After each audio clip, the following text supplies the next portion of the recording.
जगत जननी माता पार्वती की जय हो। नंदीश्वर, श्री गणेश का कोई समाचार? नहीं माता, भगवान भोलेनाथ अभी भी समाधि में लीन हैं। माता, अनुज श्री गणेश अब तक लौटकर क्यों नहीं आए? उनके बिना मेरा मन ही नहीं लग रहा। कार्तिकेय, मैं स्वयं उसके लिए चिंतित हूँ। वो महादेव की आज्ञा से उस दुष्ट दुरासत का वध करने गया है। समझ में नहीं आता, इतना छोटा सा बालक उस भयानक वरदानी दुरासत का वध कैसे कर पाएगा? माता, तारकासुर के वध के समय भी आप मुझे लेकर इसी प्रकार चिंतित हो गई थी। अनुज श्री गणेश परम देव श्री महागणेश के पूर्ण अवतार है। इस कारण कोई भी असुर उनका बाल तक बांका नहीं कर पाएगा। देखना माता, वे शीघ्र ही विजय प्राप्त कर कैलाश पधारेंगे।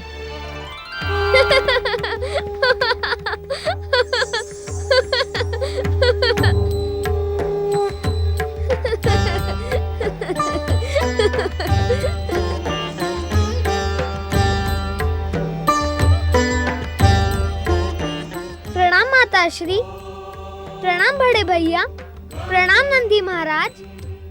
अग्र पूज्य श्री गणेश, हमारे प्रणाम के अधिकारी तो आप हैं, फिर आप हमें प्रणाम क्यों करते हैं? अग्र पूजा और प्रणाम का अधिकारी जो मेरा स्वरूप है, इस समय मुझ में नहीं है। इस समय तो मैं अपनी माता का एक अबोध और छोटा सा बालक हूँ, जिसे असुरों से लड़ना नहीं आता। इसलिए तो मेरी माता इतनी चिंतित हो रही थी। क्यों माता?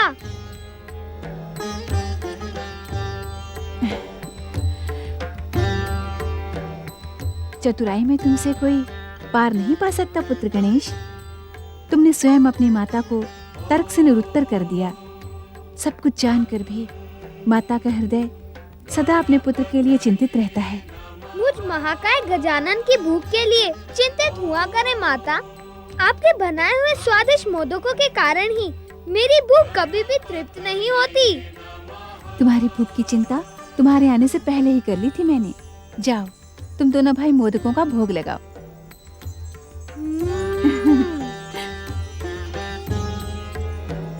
अब मुझे भी आज्ञा दें।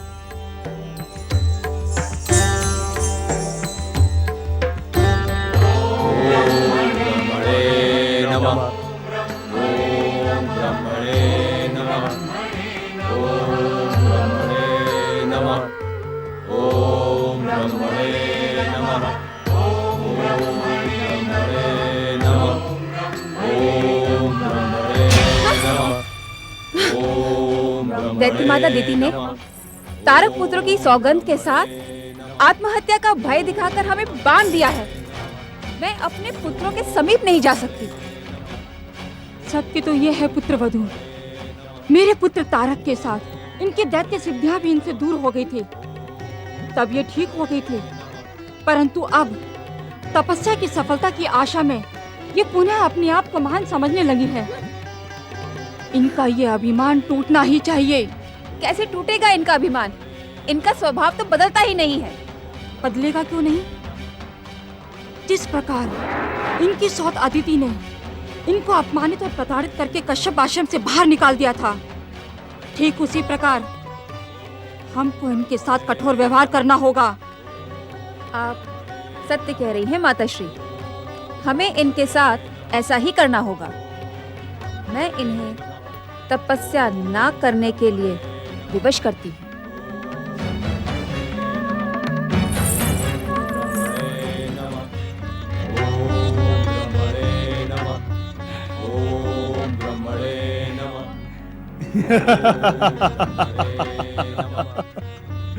बधाई हो देवराज। अब आपको इनकी तपस्या खंडित करने का प्रयास नहीं करना पड़ेगा। हाँ।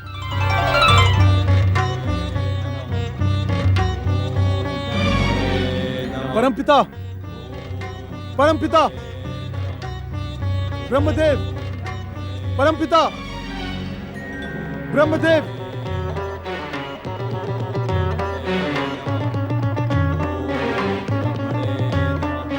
प्रणाम परमपिता। हमें ज्ञात है परमपिता, आप इन दुष्टों को वरदान देने के लिए जा रहे हैं, किंतु जाने से पूर्व हमारी प्रार्थना आप सुन लें। कैसी प्रार्थना देवराज? परमपिता, दैत्य माता दीति के स्वभाव से आप भली भांति परिचित हैं। तारकासुर के भांति उसके पुत्र अन्याय और अत्याचार में किसी से कम नहीं है। वे आपके वरदान के योग्य नहीं है परमपिता। आप उन्हें वरदान न दें। देवराज उचित कह रहे हैं परमपिता। इन दुष्टों को वरदान प्राप्त होने से संसार में पुनः अन्याय और अत्याचार का वातावरण छा जाएगा। आप ब्रह्मलोक लौट जाएं परमपिता। आप दुष्ट असुरों को वरदान देकर हमारे संकट में वृद्धि ना करें परमपिता। आप लौट जाएं परमपिता, आप लौट जाएं। आप सभी सत्य से परिचित हैं देवगणों कि किसी तपस्वी की कठोर तपस्या का प्रतिफल देना हम शुभ शक्तियों का परम कर्तव्य है। इसी कारण आप सभी हमें अपने कर्तव्य से विमुख ना करें। इन्हें वरदान देने के लिए ही हमने ब्रह्मलोक से प्रस्थान किया है।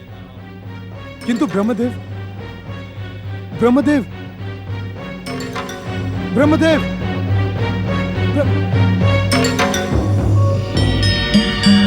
ओम ब्रह्मणे नमः।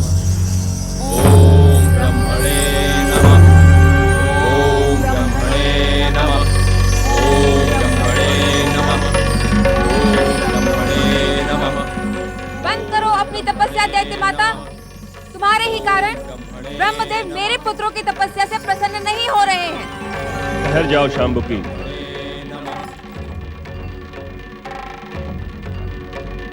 किसी तपस्वी की तपस्या में बाधा पहुंचाना दंडनीय अपराध है।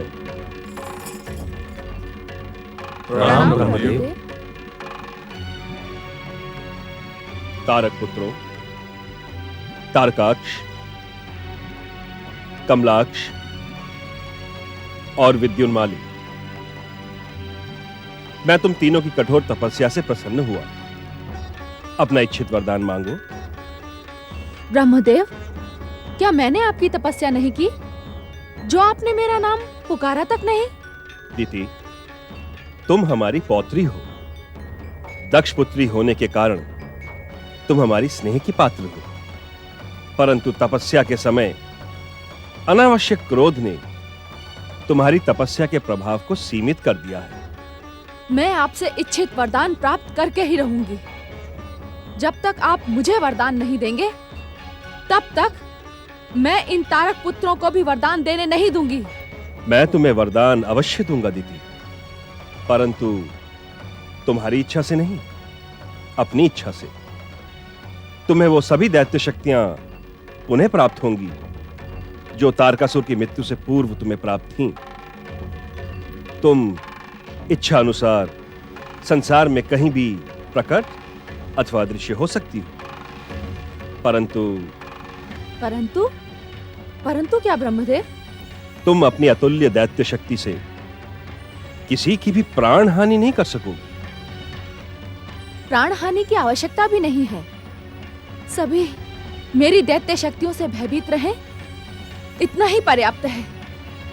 आपसे इच्छित वरदान प्राप्त कर मैं धन्य हुई। यदि तुम वास्तव में प्रसन्न हो तो मेरे आदेश का सम्मान करते हुए इसी समय यहां से अदृश्य हो जाओ। ऐसा क्यों परमपिता?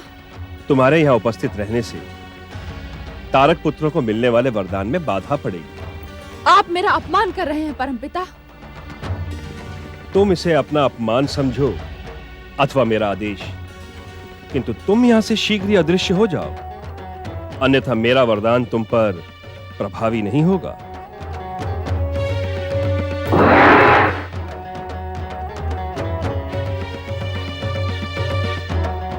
तारक पुत्रों, हमसे अपना इच्छित वरदान मांगो। हम किसी देवी अथवा शुभ शक्ति के हाथों नहीं मरना चाहते परमपिता। सर्वप्रथम आप हमें अमरता का वरदान दें। असंभव। तारक पुत्रों, जन्म लेने वाले की मृत्यु अटल है। अमरता के अतिरिक्त कोई और वरदान मांगो। यदि आप हमें अमरता का वरदान नहीं दे सकते, तो ऐसे सुदृढ़ 3 पुरों के निर्माण का वरदान दें, जिसमें हमें मारने वाला प्रवेश न कर सके। तथास्तु। हम तुम्हें ऐसे सुदृढ़ दुर्ग युक्त पुरों के निर्माण का वरदान देते हैं जिसमें तुम्हारा वध करने वाला प्रवेश नहीं कर सकेगा। तुम्हारे इन पुरों का निर्माण महान दैत्य शिल्पी मय दानव करेंगे, किंतु वे पुर किस धातु के बनेंगे इसका निर्णय तुम्हें स्वयं करना होगा। परमपिता, आप मेरे लिए स्वर्ण धातु के दुर्ग का निर्माण करवाएं। मेरे लिए रजत धातु के पुर का निर्माण करवाएं परमपिता। विद्युत जैसी चमक वाले मेरे शरीर के लिए लोह धातु उचित होगी परमपिता। तथास्तु। तारक पुत्रों, तुमने अपना इच्छित वरदान प्राप्त कर लिया है। अब अपने वधकर्ता का निर्णय भी तुम स्वयं करो। ये कैसी अनहोनी बात कर रहे हैं आप परमपिता? नहीं पुत्रों, तुम अपने वधकर्ता का निर्णय नहीं करना, जिससे तुम्हारी मृत्यु असंभव हो जाएगी। तुम अमर हो जाओगे। देवी शांबुकी, मेरे कथन की उपेक्षा करने से तुम्हारे पुत्रों को दिया हुआ मेरा वरदान व्यर्थ हो जाएगा। कहो तारक पुत्रों, तुम किसके हाथों मरना चाहोगे? ब्रह्मदेव, दैत्य गुरु शुक्राचार्य ने कहा था कि भगवान शिव असुरों के आराध्य हैं और वे कभी अपने आराधकों का वध नहीं करेंगे। हमारा उन्हीं आशुतोष के हाथों मरने का विधान लिखें परमपिता। तथास्तु।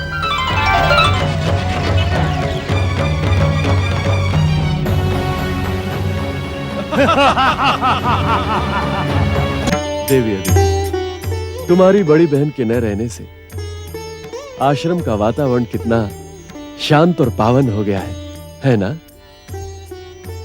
दीदी तो अपनी दैत्य शक्ति का परिचय देने यहाँ लौट आई थी, परंतु तारक की मृत्यु के पश्चात से दैत्य शक्तियाँ उनसे दूर जा चुकी हैं। मैंने इस आश्रम के वातावरण को पावन करने के लिए उन्हें यहाँ से लौट जाने के लिए विवश कर दिया था। दुष्टा, अभागन, मैं तेरी दुष्ट कामना कदापि सफल नहीं होने दूंगी। तुम दोनों को कभी भी मनमानी नहीं करने दूंगी।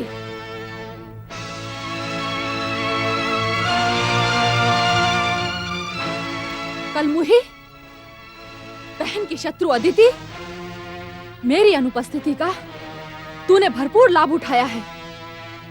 तूने इस आश्रम पर एकाधिकार बना लिया है, परंतु अब मेरे पक्षपाती तथा पाखंडी पति भी मेरे क्रोध से तेरी रक्षा नहीं कर पाएंगे। शांत रहो दीदी, इतने दिनों पश्चात आश्रम लौटी हो, तनिक शिष्टाचार रखो। शिष्टाचार इस दुष्टा के साथ? असंभव। मैं अभी अभी ब्रह्मदेव से अतुल्य दैत्य शक्ति का वरदान प्राप्त करके आई हूँ। मुझे इस दुष्टा से अपने अपमान का प्रतिशोध लेना है। संयम रखो दीदी। आपको हम बहनों के सौभाग्य की सौगंध, हट जाएं हमारे मार्ग से। जब तक मैं इस अभागन अदिति को दंडित नहीं कर दूंगी, तब तक मेरे जलते हृदय को शांति नहीं प्राप्त होगी। हाँ? अब बुला अपने श्री महागणेश को। आज मेरे क्रोध से तेरी रक्षा कोई नहीं कर पाएगा। अब मेरी इच्छा होने तक तू इस कुटिया में मेरी बंदी बनकर रहेगी। इच्छा होने पर भी तू इस कुटिया से बाहर नहीं निकल पाएगी। दैत्य शक्ति प्रकट हो।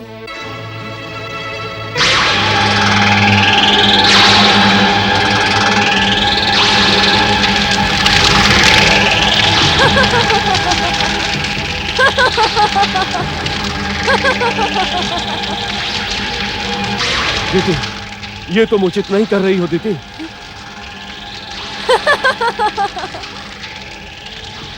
यदि मैं अनुचित कर रही हूँ, तो तुम अपने श्री महागणेश को बुलवाकर उचित करवा लो।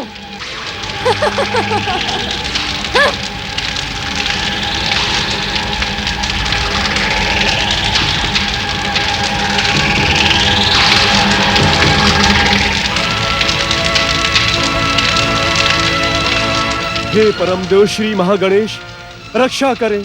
हे परमदेव श्री महागणेश रक्षा करें। तारकाक्ष, कमलाक्ष, विद्युन्माली,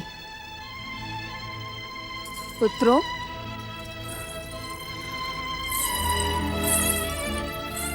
तुमने असुर शत्रु इंद्र को परास्त करने और स्वर्ग पर विजय पाने का वरदान ब्रह्मा से नाम मांगकर अपने जीवन की सबसे भयानक भूल की है।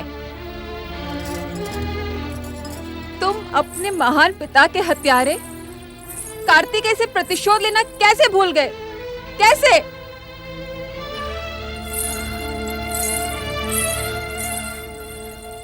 आज के पश्चात तुम तीनों मेरे आशीर्वाद के पात्र नहीं रहे। पुत्र वधु शांबुके, तुम अपने परमवीर पुत्रों के वरदान का मूल रहस्य न समझ सके। मूल रहस्य?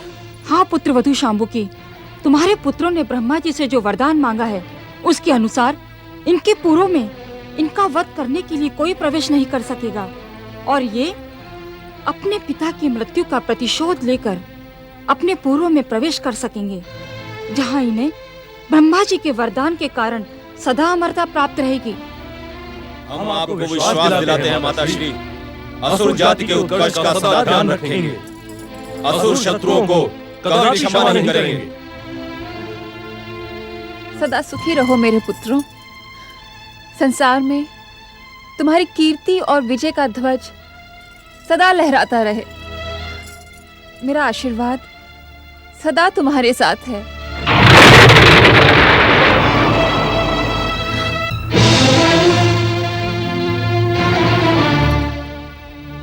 प्रणाम वरदानी तारक पुत्रों।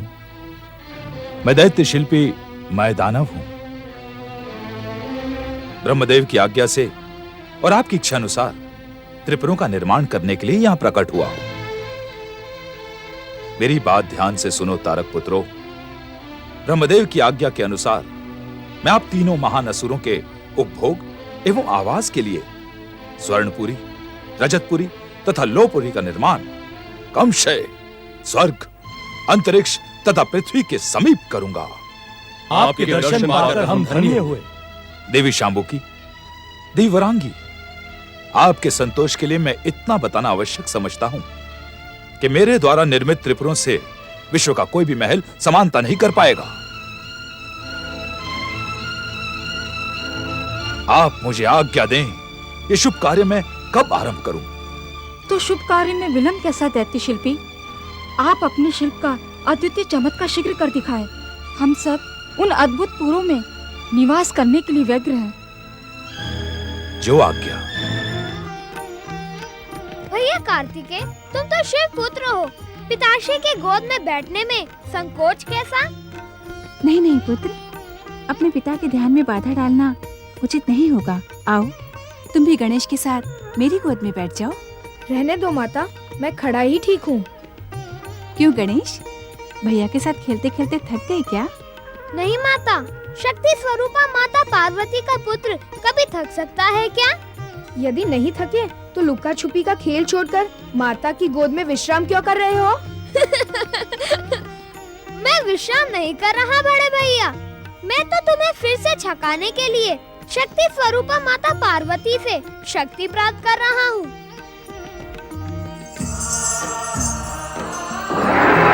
ओम नमः शिवाय, हर हर महादेव, सांब सदाशिव की जय हो। प्रणाम माता पार्वती। यदि मैं भूल नहीं कर रहा हूँ तो आप ही दैत्य गुरु शुक्राचार्य हो न ऋषिवर? परम देव श्री महागणेश के पूर्ण अवतार निष्पाप श्री गणेश, आपसे भूल होना असंभव है। आपका अनुमान पूर्ण सत्य है। मैं दैत्य गुरु शुक्राचार्य ही हूँ। दैत्य गुरु, आप हम दोनों भाइयों की उपेक्षा इसलिए कर रहे हो ना क्योंकि हमने आपके प्रिय दैत्यों का वध किया।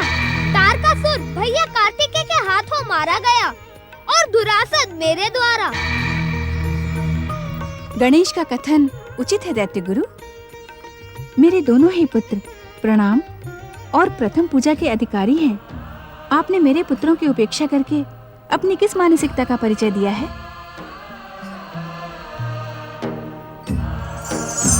शुक्राचार्य, आज कैलाश में आपका स्वागत शब्द बाणों से हुआ, उसका हमें खेद है। खेद तो मुझे है शिव शंकर।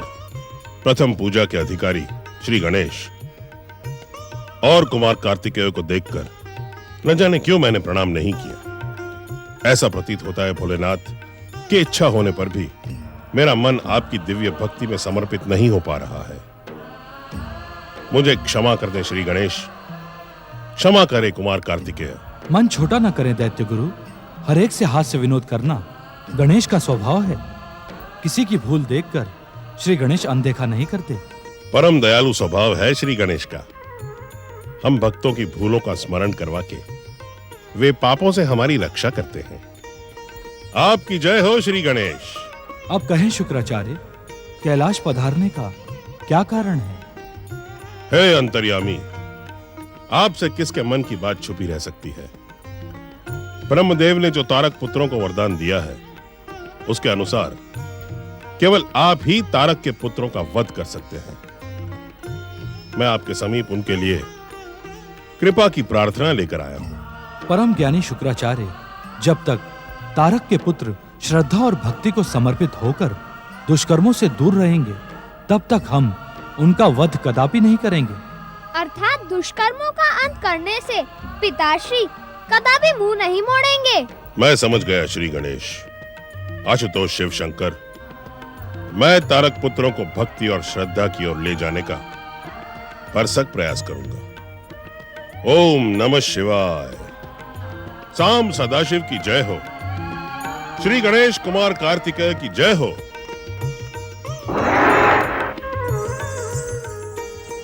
पिताश्री, क्या दुष्ट तारकासुर के पुत्र अधिक समय तक दुष्कर्मों और दुष्टता से दूर रह सकेंगे? अभी तारक पुत्रों पर ब्रह्मदेव की भक्ति का रंग चढ़ा है। अभी तो दैत्य शिल्पी में दानव उनके 3 पुरों का निर्माण करने की योजना बना रहा है।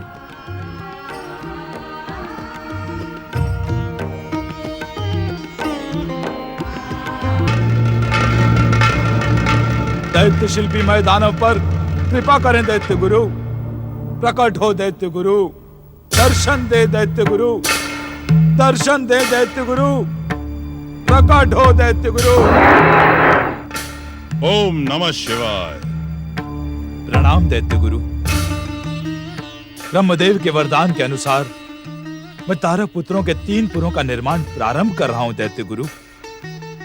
मुझे अपना आशीर्वाद प्रदान करें दैत्य गुरु, जिससे मैं संसार के अद्भुत पुरों का निर्माण कर सकूं। दैत्य गौरव, मैं तुम्हारी शिल्प कला न केवल अनूठी है, अपितु दैत्य शत्रु देवताओं के मन में ईर्ष्या उत्पन्न करने वाली भी है। मेरा आशीर्वाद तुम्हारे साथ है। तुम अपने कार्य में अवश्य सफल होगे। दैत्य गुरु, मैं तारक पुत्रों के पुरों के निर्माण के समय दैत्य, दानव और राक्षसों के परंपरागत भवन निर्माण तकनीक का प्रयोग करूंगा। तुम्हारा निर्णय उचित है, किंतु दैत्य, दानव और राक्षस की भवन निर्माण तकनीक का प्रयोग करने के साथ साथ ही तुम्हें मानवों की भवन निर्माण तकनीक का प्रयोग भी करना होगा। मैं कुछ समझा नहीं दैत्य गुरु। दैत्य शिल्पी, जिस प्रकार मानव अपने भवन में देवालय का निर्माण करते हैं, उसी प्रकार तुम भी तारक पुत्रों के एक एक पूर में एक एक शिवालय का निर्माण करना। इससे वो सदा सदा के लिए शिव भक्ति में लीन होकर दुष्कर्मों से दूर रहेंगे। आप धन्य हैं दैत्य गुरु, धन्य है आपकी योजना। शिव भक्ति में लीन रहने के कारण तारक पुत्रों की शिव द्वारा वध की संभावना समाप्त हो जाएगी। ऐसा ही होगा दैत्य गुरु, ऐसा ही होगा। तुम्हारा कल्याण हो वत्स। लोहपुर का निर्माण हो।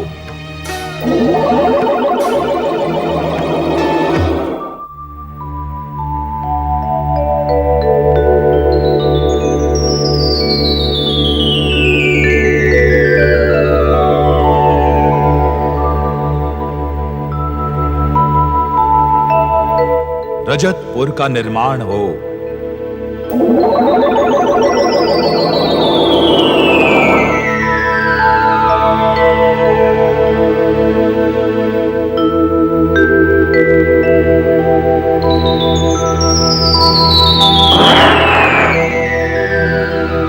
स्वर्णपुर का निर्माण हो।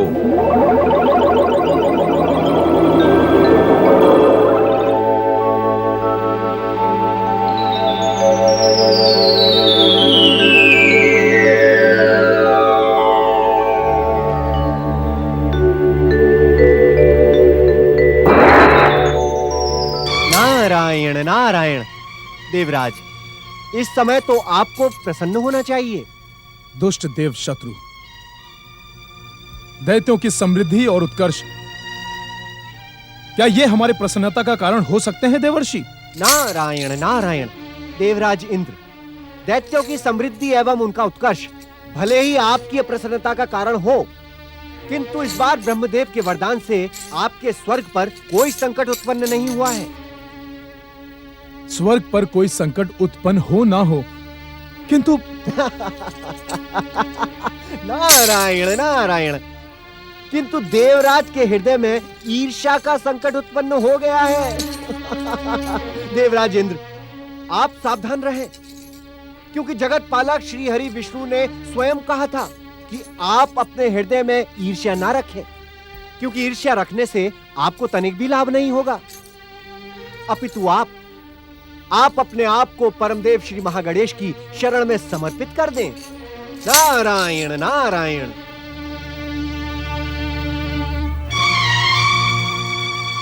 प्रणाम देवर्षि।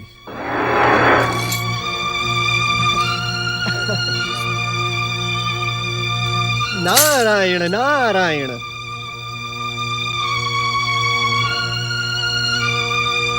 ओम श्री महागणेशाय नमः स्वाहा। ओम परम देवाय नमः स्वाहा। ओम श्री महागणेशाय नमः स्वाहा। ओम परम देवाय नमः स्वाहा। ओम परम देवाय नमः स्वाहा। ओम श्री महागणेशाय नमः स्वाहा। ओम परम देवाय नमः स्वाहा। ओम श्री महागणेशाय नमः स्वाहा। ओम परम देवाय नमः स्वाहा। ओम परम देवाय नमः स्वाहा। ओम आदिदेवाय नमः स्वाहा।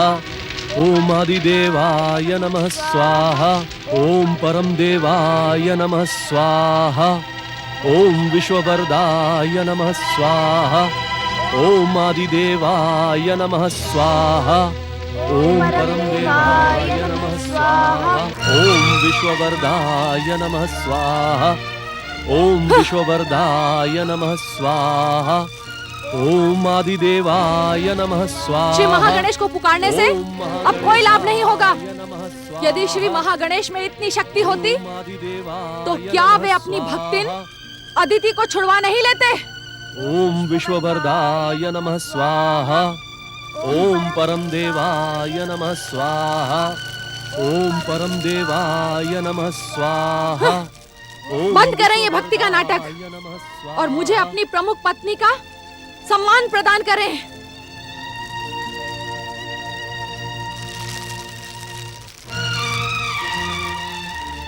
मुझे उपेक्षित और अपमानित करने का दुस्साहस ना करें।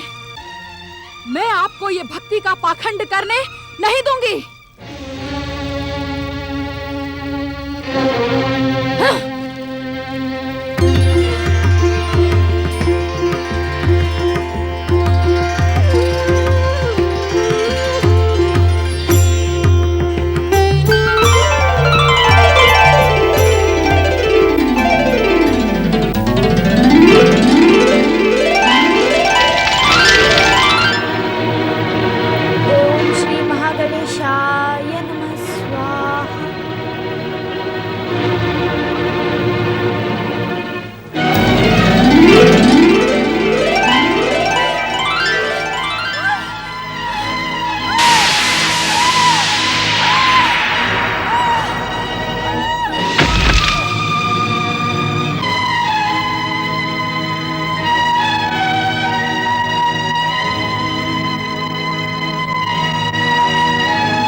मुझे आज्ञा दे ऋषिवर,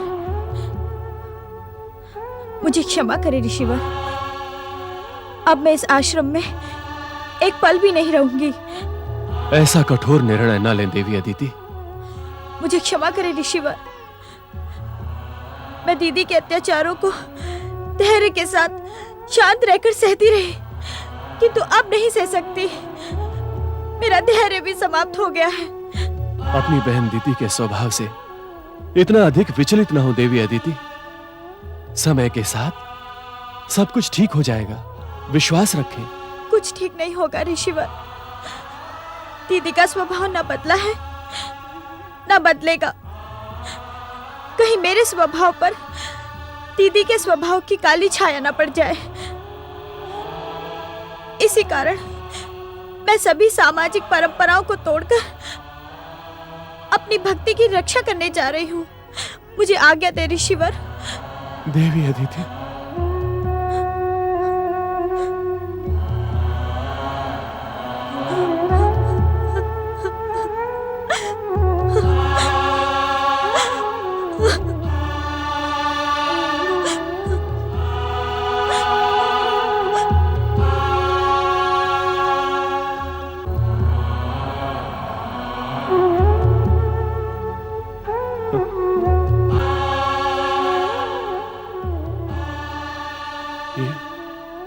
ये तुमने क्या किया दीदी?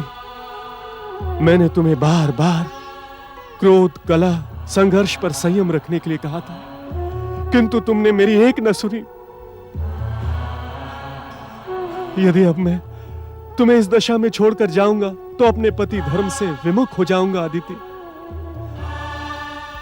न जाने देवी अदिति कहां गई होंगी। देवी अदिति, मुझे ढूंढ क्यों नहीं लेते भैया? मैं यहाँ हूँ।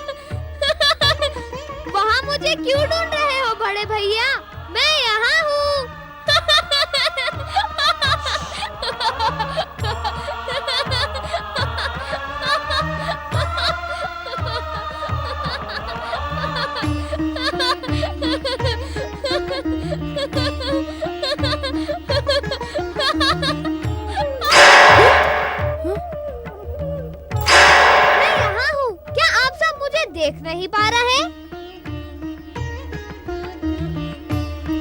मैं यहाँ हूँ। अब मैं गणेश के पीछे नहीं भागूंगा। तुम सब जाओ और उसे पकड़ लाओ। हार गए भैया। यदि आप पराजय स्वीकार कर लो तो मैं अभी आपके सामने प्रकट हो जाऊंगा।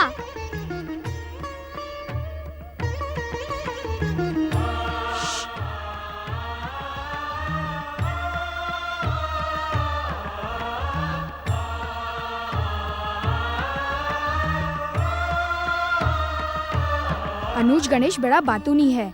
मैं उसे अपनी बातों में लगा लेता हूँ। तब तक तुम सब दबे पाओ पीछे से जाकर उसे पकड़। वास्तव में तो तुम बहुत चतुर हो अनुज गणेश। खेल में भी तुम्हें कोई पराजित नहीं कर सकता, किंतु मैं तुमसे पराजित नहीं होने वाला, क्योंकि मैं तुमसे बड़ा हूँ। जब मुझे कोई पराजित नहीं कर सकता तो आप भी नहीं कर सकते भैया। पराजय स्वीकार कर लो। नहीं नहीं नहीं, मैं तुमसे पराजित नहीं होने वाला। देखना, अंतिम विजय तो मेरी ही होगी।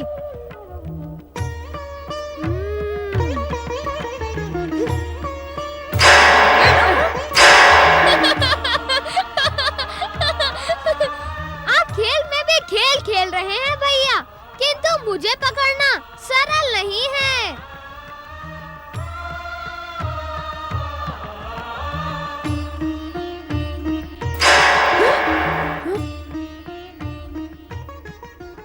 श्री गणेश आज हम सबको सताने पर तुले हैं भैया। हम उनके साथ नहीं खेलेंगे। चलो कैलाश वापस चलें। तुम दोनों ठीक कह रहे हो। आज तो मैं माता से कहकर ही रहूंगा। कि अनुज गणेश हमारे साथ खेलते तो नहीं, अपितु हमें चमत्कार दिखा दिखा कर सताते रहते हैं। खेल खेल में रूठना उचित नहीं है भैया। यदि इस बार आप मुझे पकड़ने आते तो मैं अवश्य आपके द्वारा पकड़ा जाता। मेरी मनोकामना पूर्ण करें श्री गणेश। हे प्रथम पूज्य, जब तक आप मुझे दर्शन नहीं देंगे तब तक मैं जल और अन्न ग्रहण नहीं करूंगी। दर्शन दे श्री गणेश, दर्शन दे श्री गणेश।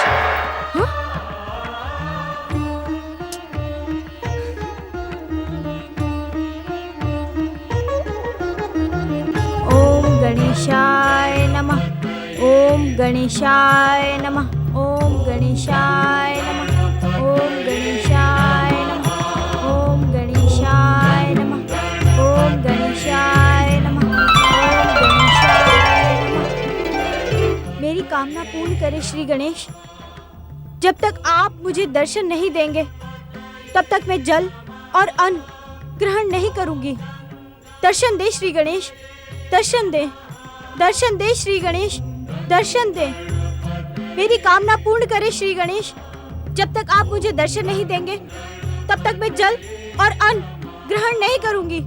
दर्शन दे श्री गणेश, दर्शन दे, दर्शन दे प्रभु, दर्शन दे, दर्शन दे श्री गणेश, दर्शन दे, दर्शन दे प्रभु, दर्शन दे, दर्शन दे श्री गणेश, दर्शन दे। मेरी कामना पूर्ण करे श्री गणेश। दर्शन दे प्रभु, दर्शन दे, दर्शन दे श्री गणेश, दर्शन दे, दर्शन दे।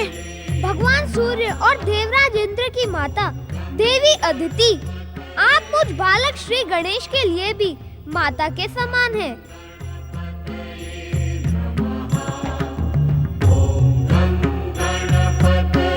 आप कहाँ हैं श्री गणेश? आप मुझे दर्शन क्यों नहीं देते? मैं तो स्वयं आपके दर्शन पाने आया हूँ माता।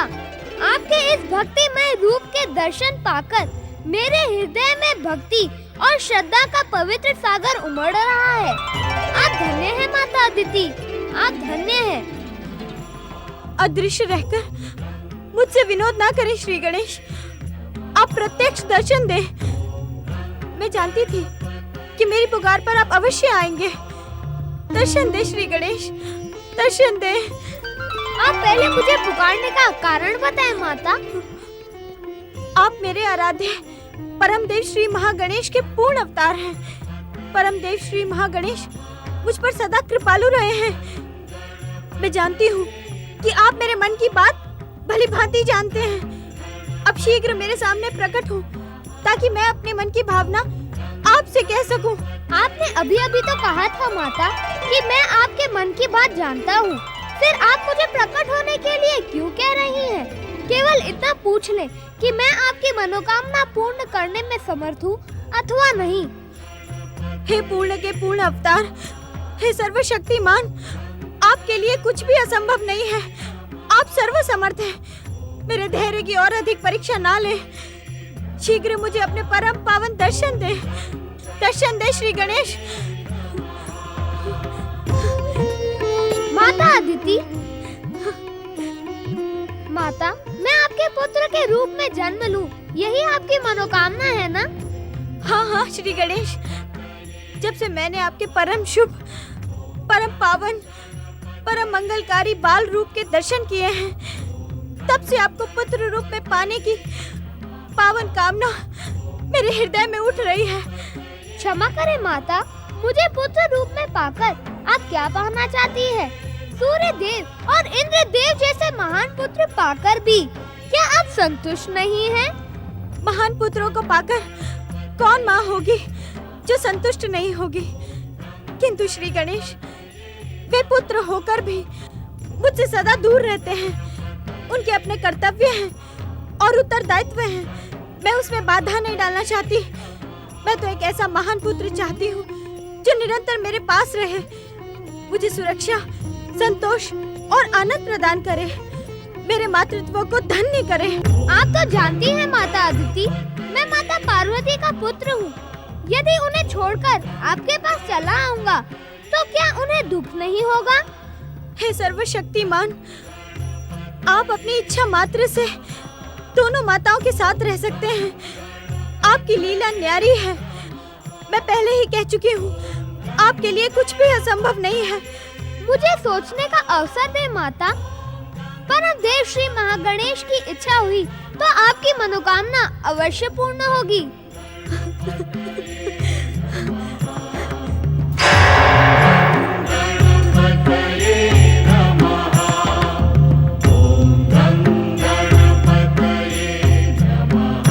ओम श्री गणेशाय नमः।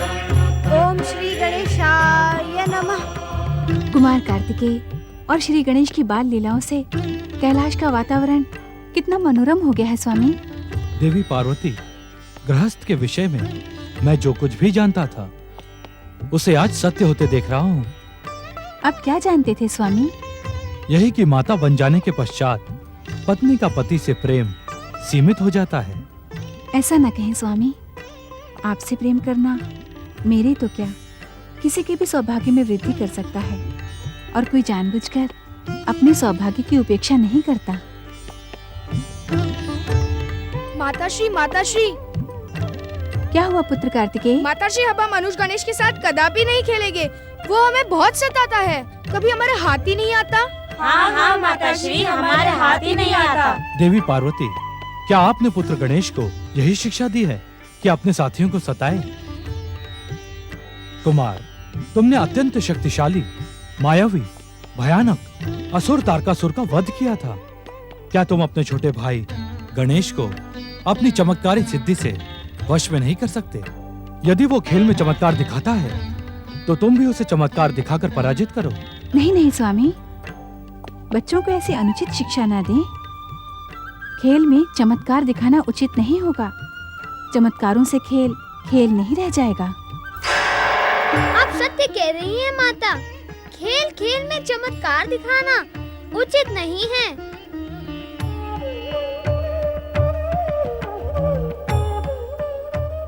देखा पिताश्री, जब गणेश चमत्कार नहीं दिखाते तो मैं उन्हें एक क्षण में पकड़ लेता हूँ। पुत्र गणेश, खेल को खेल के समान खेला करो। अपने बड़े भैया को अपनी चमत्कारी शक्ति दिखाकर सताना क्या अच्छी बात है? अब मस्तक झुकाए क्यों खड़े हो? माताश्री के प्रश्न का उत्तर दो। देखा देवी पार्वती, चतुर गणेश का अपराध सिद्ध हो जाने पर भी वो उसे स्वीकार करने को प्रस्तुत नहीं है। क्षमा करें स्वामी, मेरा गणेश और कुछ भी हो, परंतु अपराधी नहीं। अपराधी कहकर मेरे निष्पाप पुत्र का अपमान न करें। पुत्र गणेश, आज के पश्चात कभी भी अपने खेलों में अपनी चमत्कारी शक्ति का उपयोग नहीं करना। जो आज्ञा माता। देवी अदिति, कहाँ हो तुम? देवी अदिति, कहाँ हो तुम? देवी अदिति, कहाँ हो तुम? देवी अदिति, कहाँ हो तुम? कहाँ हो तुम? देवी अदिति, देवी अदिति।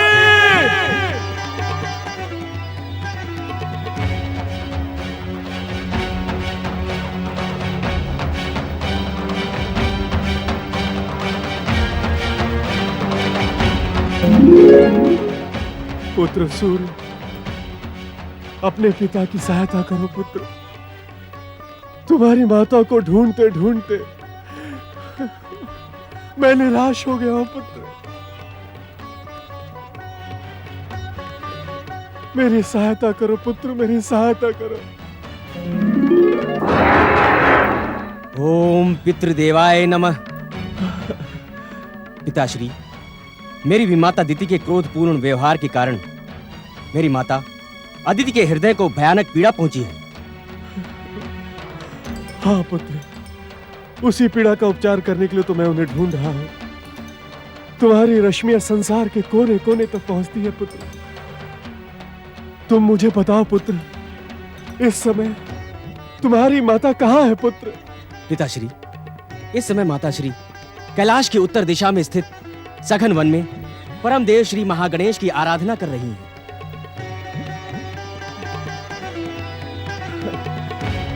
तुम्हारा कल्याण हो पुत्र।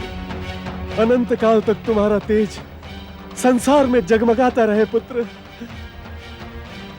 मुझे शीघ्र ही तुम्हारी माता के समीप पहुंचना है पुत्र।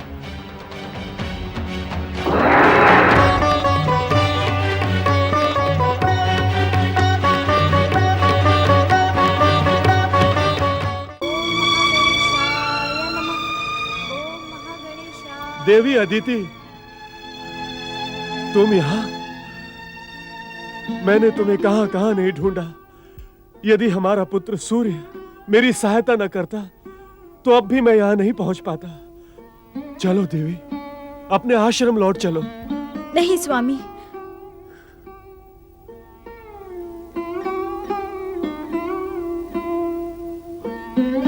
मैं उस आश्रम में कदापि नहीं जाऊंगी। वो अब आश्रम नहीं रहा। दीदी के कलह और संघर्ष के कारण युद्ध भूमि बन चुका है। देवी अदिति, इस प्रकार अपने अधिकार छोड़े नहीं जाते। उस आश्रम पर तुम्हारा भी समान अधिकार है। यदि तुम आश्रम लौट कर नहीं जाओगी तो तुम्हारी बहन दीति और भी अधिक आक्रामक हो जाएगी। स्वामी, मुझे अधिकारों से नहीं, अपनी श्री महागणेश भक्ति से प्रेम है। मैं संसार का हर अधिकार छोड़ सकती हूँ, किंतु एक पल के लिए भी अपनी भक्ति से विमुख नहीं हो सकती। तो क्या तुम मुझसे भी दूर रहना चाहती हो? आपने मुझे जो प्रेम और सम्मान दिया है, उसी के सहारे मैं अपना शेष जीवन काट लूंगी। संभवतः आपके साथ की दीदी को मुझसे अधिक आवश्यकता है। अर्थात काम, क्रोध, लोभ और मोह के महासागर से मुक्ति पाकर तुम मुझे उसमें धकेलना चाहती हो देवी अदिति? यही तो मेरा दुर्भाग्य है स्वामी। इच्छा होने पर भी मैं अपनी इच्छा को स्वर नहीं दे सकती। मैं आपसे ये भी नहीं कह सकती कि आप ईर्ष्या और संघर्ष के उस वातावरण से दूर मेरे साथ कुटिया बनाकर रहें। यहाँ रहने से क्या होगा देवी अदिति? हमें आश्रम लौटकर एक बार पुनः दीति को सन्मार्ग पर लाने का प्रयास करना चाहिए। नहीं नहीं स्वामी, आप बार बार मुझे आश्रम लौटने का आदेश ना दें। मैं अब वहां नहीं जाऊंगी। आप भली भांति जानते हैं कि मैं श्री गणेश को अपने पुत्र रूप में पाने का पावन संकल्प कर चुकी हूँ। यदि आपकी इच्छा हो तो आप उस संकल्प की पूर्ति में मेरी सहायता करें। इस प्रकार अपने आश्रम को छोड़ना क्या उचित होगा अदिति? मन की शांति, भक्ति की दृढ़ता और संकल्पों की पूर्ति के लिए आपके जीवन में उचित अनुचित कभी भी बाधा नहीं बने हैं। अपने मन की शांति और हृदय की भक्ति को दृढ़ करने के लिए आपने मेरे पिता दक्ष प्रजापति के कितने ही प्रलोभन ठुकरा दिए, तो फिर आज क्यों उचित और अनुचित पर विचार कर रहे हैं? तुम धन्य हो देवी अदिति। तुम्हारे मन की श्रद्धा और भक्ति के कारण आज मेरी दुविधा का अंत हो गया है। हे देवी, अब मैं यही एक छोटी सी कुटिया बनाकर तुम्हारे साथ रहूंगा। तुम्हारी कामना पूर्ति के लिए मैं परम देव श्री महागणेश से प्रार्थना करूंगा कि वो श्री गणेश को तुम्हारे पुत्र के रूप में प्रदान करने का वरदान दे।